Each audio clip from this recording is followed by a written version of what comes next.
네, 오늘의 일면 헤드라인입니다. 2차 전지 증시 주도 가능성 함께 하실 분이죠. 루크투자연구소 임순재 대표 모셔봅니다. 어서 오세요. 네, 안녕하십니까? 네, 오늘 테슬라 로보택시 공개가 예정되어 있습니다. 발표를 앞두고 전일 주가가 하락세를 보여줬는데요. 테슬라가 하락하자 다른 전기차 업체들도 이제 약세를 보여줬습니다. 어떤 관전 포인트 있을까요? 네, 테슬라가 이번에 이제 로보택시를 이제 공개한다라고 얘기를 했고요. 한국 시간으로 보면 이제 장중이죠. 11시에 이제 공개가 되기 시작할 걸로 예상이 되고 있습니다. 그렇지만 이번에 이제 테슬라의 이제 로보택시 공개는 아마 세론 뉴스가 될 가능성이 상당히 좀 높다라고 좀 판단을 하고 있는데요. 최근에 이제 테슬라가 이런 이제 로보택시에 대한 기대감으로 주가가 많이 올랐었다라고 보시면 될 것 같습니다. 뭐 3분기 인도량이 시장 예상치를 보다 이제 조금 못했다라고 해도 그거를 이제 딛고 다시 좀 상승하는 그런 모습을 보였다라고 보면 이번에 이제 로보택시에 대한 기대감, 그러니까 공개를 하게 되면 과연 이 기대감이 시장 예상치를 충족할 것이냐라고 보면 조금은 충족하기는 좀 어려울 가능성이 좀 높다라고 좀 생각을 하고 있습니다. 뭐 대표적으로 지금 이제 로보택시가 나오면 이제 사이버캡이라는 그런 이제 이름으로 출시가 될 거다라고 예상을 하고 일단 그렇게 명명이 되어 있다라고 보시면 될 것 같은데요. 일단 로보택시 관련돼서 지금 뭐 나와 있는 건 몇 개가 있습니다. 완전 자율주행형이 될 것이고 뭐 2인승의 뭐 걸린 형태의 그런 차체를 가질 것이다라는 그런 얘기들이 나오고 있는데요. 다만 그러면서 이제 앱을 통해서 이제 차량을 호출하는 그런 이제 모습도 연출이 될 것이다라고 예상들을 하고 있습니다. 그렇지만 이번에 이제 발표되고 있는 장소가 이제 워너브라더스의 영화를 만드는 스튜디오입니다. 그러니까 완전히 그 제한된 공간이기 때문에 충분히 이런 앱을 통해서 아니면 뭐 별도의 뭐 약간의 이제 트릭을 통해서라도 그런 이제 자연 그 모습을 연출할 수 있기 때문에 이게 일반적인 도로에서 할 수 있겠다라고 그렇게 이제 착각을 하시면 안 된다라고 보시면 될 것 같고요. 그리고 이제 테슬라가 현재 자율주행, FSD라고 얘기하고 있는 그런 이제 완전 자율주행이라는 시스템을 갖고 있는데 이게 그 자율주행 등급으로 보면 2.5에서 3등급 그 중간 정도의 이제 수준이다라고 보시면 될 것 같습니다. 근데 완전 자율주행을 하려면 4레벨, 그러니까 4레벨 이상의 이런 이제 상당히 높은 수준의 그런 이제 내용이 되어야 되는데 그거에는 아직까지 테슬라가 못 미칠 가능성이 좀 높다라는 게 대체적인 시장 평가다라고 보시면 될 것 같습니다. 다만 이제 이번에 발표를 하면서 주의 깊게 보셔야 될 게 이런 로보택시라기보다는 로보택시와는 관계없이 테슬라가 기존에 얘기했었던 거를 어떤 식으로 좀 구체화할 수 있느냐라는 부분이 좀 더 관심을 끌 거다라고 보여집니다. 로보택시 같은 경우도 뭐 로보택시에 대한 뭐 공개를 하지만 과연 이걸 언제 상용화할 것이냐라는 부분을 같이 좀 염두에 보셔야 될 것 같고요. 그리고 테슬라 입장에서 이제 가장 그 투자자들이 관심을 갖고 있는 게 저가형 모델을 언제 출시할 수 있는 것이냐라는 그 얘기입니다. 과연 뭐 내년도에 예정했던 대로 저가 모델을 출시할 수 있느냐라는 부분도 같이 좀 주목해 보셔야 될 것 같고요. 그리고 또 하나가 이제 이번에 그 공개 행사 이름이 위 로봇입니다. 그러니까 로봇에 대한 로보택시뿐만 아니라 다른 이제 로봇. 그러니까 대표적으로 휴머노이드 로봇인 이제 옵티머스의 업그레이드 버전이 과연 나올 수 있을 것이냐라는 게 시장에서 관심사를 갖고 있기 때문에 그런 부분이 공개되는지 여부를 같이 좀 주목해서 보셔야 되지 않을까 싶습니다. 네, 로보택시에 대한 기대감으로 테슬라는 큰 틀에서 지속적으로 상승 흐름을 보여줘 왔습니다. 다만 그 기대감, 높아진 눈높이를 충족할 수 있을지에 대한 여부가 계속해서 이제 앞다퉈서 나오고 있는데요. 3분기 중국 출하량이 역대 최대를 찍으면서 전기차를 비롯한 2차 전지 관련주도 다시금 상승 흐름을 보여줄지 않을까라는 기대감 나오고 있습니다. 숨고르기를 하는 모습이긴 하지만 그 기대는 역시 이어지고 있는 상황인 건데요. 자, 그 속에서 테슬라를 통한 관련주 향방은 어떤 시선으로 내다봐야 될까요? 네, 뭐 테슬라가 이제 전반적으로 이제 3분기 그 판매 대수가 이제 46만 대 한 46만 3천 대 정도가 됐는데요. 이렇다라고 하게 이 중에서 중국의 비중이 한 얼마만큼 될 것이냐라고 이제 많은 사람들이 이제 예상을 했는데 뭐 중국 비중이 한 절반 정도 되는 걸로 그렇게 이제 보여집니다. 특히 이제 중국 내에서 이제 9월달 판매량이 전년 대비 19.2% 증가를 했습니다. 그러니까 테슬라가 3분기에 증가한 대부분을 중국 시장의 판매가 확대가 되면서 증가를 했다라고 보시는 게 좀 맞지 않을까 싶고요. 특히 이제 모델 3와 모델 Y의 이제 차량 인도량이 증가를 하는 그런 모습을 좀 보였습니다. 특히 이제 모델 3와 모델 Y가 이제 차량 판매가 증가한 가장 큰 이유는 지금 테슬라가 중국 시장 내에서 지금 무이자 판매를 하고 있습니다. 그러니까 그만큼 중국 내에 중국 업체들과의 경쟁이 상당히 지금 격화되고 있다라고 보셔지고요. 그런 와중에 이제 무이자 할부 판매로 인해서 지금 판매 대수가 그만큼 증가했다라고 보시면 될 것 같습니다. 다만 이렇게 이제 테슬라가 중국 판매를 늘렸다라는 게 과연 국내 업체한테 좋을 것이냐라고 보면 그거는 조금 퀘스천이다라고 보시는 게 좀 맞지 않을까라는 생각을 해보고 있는데요. 대표적으로 테슬라에서 중국 공장에서 그러니까 생산되고 있는 차량의 대부분이 LFP 배터리입니다. 그러니까 LFP 배터리를 장착한 차량을 생산하고 있기 때문에 중국 공장에서 많이 만들어진다라고 하게 되면 중국 LFP 배터리를 공급하고 있는 CATL이 상대적인 수혜를 본다라고 보시는 게 더 맞지 않을까라는 생각을 하고 있는데요. 특히 국내에 지금 테슬라가 이제 테슬라 제품, 특히 모델 3와 모델 Y 같은 경우는 지금 대부분이 중국 공장에서 들어오는데 그 판매 대수, 그러니까 국내에 들어온 테슬라의 98%가 LFP 배터리입니다. 그러니까 그만큼 지금 테슬라가 중국에서 판매가 잘 되고 있다라는 거는 국내 업체가 득을 보는 게 아니라 중국 업체가 득을 볼 수 있다라는 거고요. 국내 업체가 득을 보기 위해서는 북미 시장에서의 판매가 확대가 돼야 된다라고 보시면 될 것 같습니다. 특히 이제 북미 시장 내에는 지금 중국 업체가 그러니까 공급이 불가능한 그런 상황이기 때문에 그렇게 된다라고 하게 되면 일본의 파나소닉이나 아니면 국내 LG 엔솔이 상대적으로 수혜를 입을 수 있는 거고요.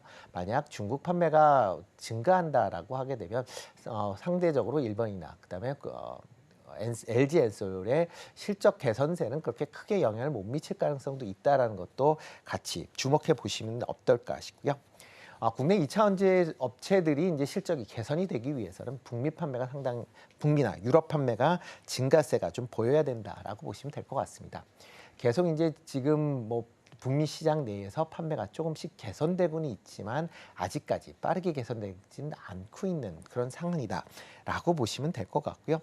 특히 글로벌 시장 전체적으로만 본다라고 하게 되면 LFP 배터리의 시장 점유율이 계속 올라가면서 국내 업체들의 점유율은 계속 좀 낮아지고 있는 게 현실이다라고 보시면 될 것 같습니다.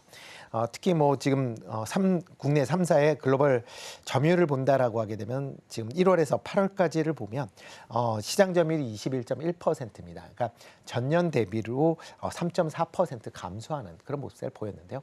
시장은 계속 확대는 되고 있지만 계속 점유율은 감소가 되고 있다라고 보시면 될 것 같고요. 그만큼 중국 업체의 이런 가격 경쟁력을 앞세운 그런 이제 LFP 배터리의 약진이 이런 국내 업체들의 시장 점유율 약세로 이어지고 있다라고 보시면 될 것 같습니다. 그런 관점에서 본다라고 하게 되면 지금 관련돼서 조금 개선되고는 있지만 아직까지는 좀 더 지켜보셔야 되지 않을까라는 생각을 해보고 있습니다.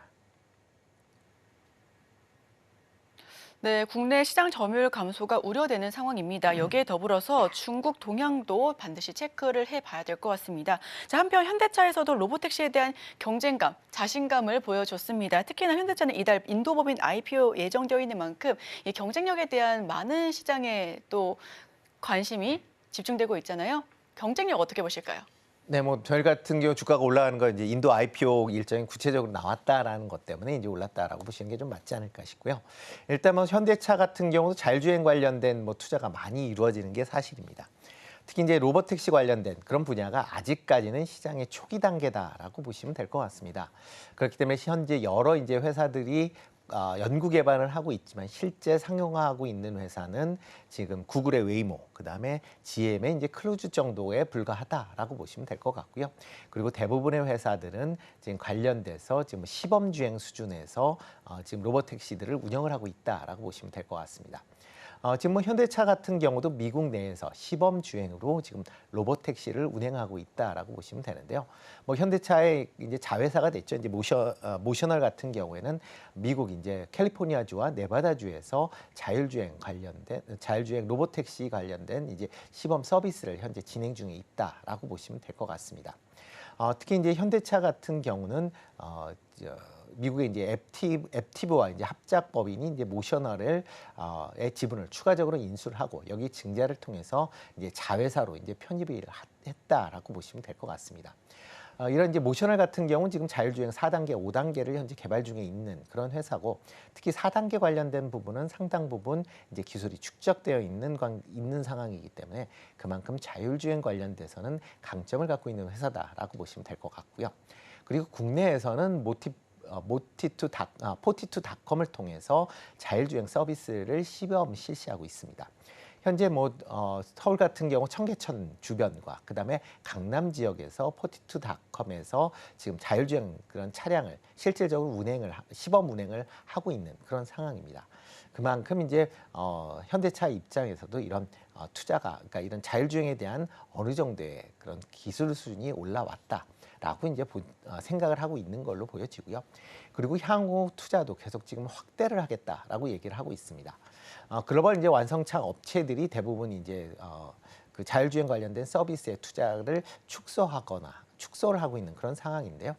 대표적으로 포드나 폭스바겐 같은 경우에는 기존에 이제 아르곤 AI라는 그런 이제 자율주행 관련된 이제 합작 회사를 이제 운영을 하다가 이거를 지난 2022년도에 파산시킨 전례가 있고요. 그리고 지행 같은 경우도 크루즈를 하고 있지만 투자는 계속 좀 줄여가고 있는 그런 상황이다라고 보시면 될 것 같습니다. 그런 상황에서 현대차 이런 공격적인 투자는 향후에 이런 자율주행 차량, 그러니까 택시 관련돼서 좀 더 강한 경쟁력을 발휘할 가능성은 충분히 있다라고 보여지고요. 그런 점이 이제 현대차가 로보택시에 대한 자신감을 표하고 있는 그런 상황이다라고 보시면 될 것 같습니다. 특히 최근 들어 이제 구글 웨이모와 지금 자율주행 차량에 대한 공급에 대한 그런 부분이 지금 얘기되고 있는 그런 협업이 지금 얘기되고 있는 그런 상황입니다. 현재 그 아이오닉 5 로보택시가 지금 미국 내에서 지금 모셔널을 통해서 이제 자율주행 관련돼서 지금 서비스를 하고 있다라고 말씀을 드렸는데, 현재 아이오닉 5 같은 경우는 미 연방 자동차국에서 자동차 안전 기준에 인증을 받은 첫 번째 공식적인 자율주행 4단계 차량이다라고 보시면 될 것 같습니다. 그러니까 현재 자율주행 4단계에 관련돼서 인증을 받은 차는 지금 아이오닉 5 하나밖에 없다라고 보시면 될 것 같고요. 그만큼 이런 이제 차량에 대한 경쟁력이 어느 정도 있고, 여기에 웨이모의 이제 소프트웨어까지 합쳐지거나 아니면 모셔널이 갖고 있는 이제 소프트웨어를 합친다라고 하게 되면 그만큼 자율주행 차량 시장에서 상당한 경쟁력을 발휘할 수 있다라고 보여집니다. 다만 이제 자율주행 차량 관련돼서 지금 많은 이제 기대감을 갖고 있지만, 이게 실질적으로 우리가 이제 상용화하기까지는 상당한 시간이 걸릴 수밖에 없다라고 보시면 되는데요. 현재 구글의 웨이모나 GM의 크루즈 같은 경우도 지금 미국 내에서 자율주행 서비스를 하고는 있지만 아주 일부 지역에서 제한적으로 지금 하고 있다라고 보시면 될 것 같습니다. 또 여기에 이제 최근에 인명사고까지 발생을 하면서 상당히 운행이 축소가 되는 그런 모습을 좀 보이고 있다라고 보시면 될 것 같고요. 특히 이제 자율주행을 하기 위해선 4단계, 5단계로 이제 넘어가야 되는데, 이를 위해서는 이제 상당한 기술적인 이제 문제가 있고요. 여기에 법적인 문제, 제도적인 이제 미비점이 여전히 많이 있기 때문에 이런 부분이 다 완결이 되어야 실질적으로 자율주행 관련된 차량이 돌아다닐 수 있어서 향후 이거가 만들어지는 데까지는 한 3, 4년 이상의 시간이 더 소요되지 않을까라고 생각을 하고 있습니다. 네, 상용화 되기까지는 어느 정도 시간이 걸릴 것으로 보여지지만 현대차의 자신감에는 그래도 근거가 있어 보입니다. 자, 전고체 배터리 그리고 꿈의 배터리라고 불리죠. 4680 배터리 등 차세대 배터리들이 등장하면서 2차 전지 전반적으로 활기가 더해지고 있습니다. 하지만 말씀해 주셨던 것처럼 상용화까지는 어느 정도 시간이 있기 때문에 지금은 실적 위주로 가시화되는 섹터를 바라봐야 된다라는 의견 역시도 우세한 상황인데요. 대표님께서는 이쪽에 조금 더 무게를 두고 계신지 어떻게 보고 계실까요? 네, 신기술에 대한 관심사, 특히 이제 우리나라 이제 투자자들이 특히 신기술에 관심이 많으시죠. 네, 맞습니다. 네, 그리고 그렇기 때문에 최근에 이제 배터리 관련된 여러 가지 이제 안 좋은 그런 얘기들이 있습니다. 대표적으로 이제 화재 관련된 사건인데요. 이거를 이제 완화시키기 위해서는 전고체 배터리가 상당히 이거의 대안으로 지금 급격하게 떠오르고 있는 그런 상황이다라고 보시면 될 것 같습니다. 특히 전고체 배터리 같은 경우는 이제 화재 위험성이 감소가 되고요. 긴 주행 거리 그리고 빠른 충전 속도 등 그러니까 현재에 있는 2차 전지의 단점을 대부분 이제 커버할 수 있다라는 관점에서 꿈의 배터리로 이제 불리면서 만약 상용화된다라고 하게 되면 게임 체인저라는 얘기까지 같이 나오고 있는 그런 상황입니다. 그렇지만 이게 이제 실질적으로 상용화되기까지는 상당 시간 걸릴 것이다라고 예상이 되고 있는데요. 특히 이제 기술적인 이제 난제가 아직까지 뭐 일부 이제 해소가 되고는 있지만 양산화까지는 상당한 시간이 걸리고요. 지금 가장 빠르게 양산화를 하겠다라고 하고 있는 회사가 일본의 도요타와 그다음에 삼성 SDI입니다. 이 회사들 같은 경우도 2027년 이후에 일단 생산을 하겠다라고 얘기를 하고 있을 만큼 아직까지는 시간이 좀 더 걸려 있는 상황이고요. 그리고 초기 이제 전고체 배터리가 만들어진다라고 하게 되면 가격도 상당히 비쌀 걸로 예상이 되고 있습니다. 지금 예상으로는 아마 초기 양상분 같은 경우는 기존 배터리의 5배 이상 가격이 올라갈 것이다라고 지금 예상을 하고 있는데요. 만약 그렇다라고 하게 되면 현재 한 6천만 원 정도에 팔리고 있는 아이오닉 5 같은 경우에 전고체 배터리를 하면 1억 한 5천만 원 이상이 됩니다. 그러니까 지금 그 정도 가격에 과연 전기차를 구매할 수 있는 사람이 얼마나 될 것이냐라는 부분도 같이 생각을 해보셔야 될 것 같고요. 그렇기 때문에 전고체가 완전히 밸류체인이 완성이 되는 2030년대 중반 이후가 되어야 전고체 배터리가 탑재되는 차량들이 증가할 가능성이 있다. 그러니까 그렇기 때문에 지금 뭐 전고체를 얘기하는 거는 2030년 이후를 보고 지금 얘기를 하고 있는 거다라고 보시면 될 것 같습니다. 그렇기 때문에 이런 이슈가 나오면 이런 뭐 그때까지 투자하실 분들은 많지 않기 때문에 단기적인 이슈에 따른 트레이딩을 하시는 게 맞지 않을까라는 생각을 해보고 있고요. 다만 이제 조금 더 발해가 가까운 곳에서 이제 개발이 가능한 4680 배터리 같은 경우는 뭐 단기적인 이슈로도 좀 볼 필요가 있지 않을까 싶습니다. 지금 뭐 LG 엔솔 같은 경우는 올해 하반기서부터 양산할 것이다라는 거고요. 뭐 삼성 SDI 같은 경우도 내년에 뭐 양산화가 가능하다라고 하게 되면 이런 이제 4680 관련된 그런 이제 배터리 업체들 관련된 부분은 뭐 단기적으로는 뭐 관심을 가지실 필요는 충분히 있다라고 생각이 되고 있고요. 뭐 이와 관련돼서 지금 테슬라도 4680을 만들고 있기 때문에 테슬라에 납품을 하는 그런 양극재 업체들 같은 경우, 뭐 대표적으로 LNF 같은 경우도 좀 관심 있게 보셔도 되지 않을까 싶습니다. 네, 그렇다면 마지막 질문 짧게만 드려보도록 하겠습니다. 하반기에 주춤했던 시장을 2차 전지가 다시금 주도할 수 있을 것이다라는 기대 역시 나오고 있습니다. 그렇다면 지금 세부적으로 지켜봐야 될 섹터는 어떤 부분 조금 더 투자 포인트 잡아보면 좋을까요? 네, 일단 뭐 미국 대선 영향에 따라서 지금 주가가 좀 출렁거리고 있다라는 네. 점도 같이 좀 감안하셔야 될 것 같고요. 대선에서 누가 결정되느냐에 따라서 향후에 이제 방향성이 정해질 가능성은 있으니까 그런 점은 주의하면서 투자를 하셔야 될 거다라고 생각을 하고 있습니다. 일단 2차 전지에 대한 실적 개선세는 좀 더 시간이 걸릴 가능성은 충분히 있지만 뭐 신제품에 대한 특히 이제 4680에 관련된 부분은 여전히 좀 시장에서 뭐 단기적으로 관심을 좀 가지셔도 되지 않을까. 특히 4680 중에서 이제 캔 케이스 관련된 부분을 좀 더 주목해 보시면 어떨까 싶습니다.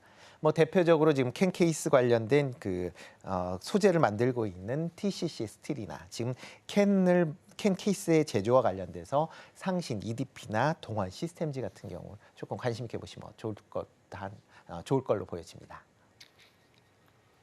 네, 세 가지 종목 살펴봤습니다. 금요일 오늘의 일면 임순재 대표와 함께했습니다. 오늘 말씀 고맙습니다. 네, 고맙습니다.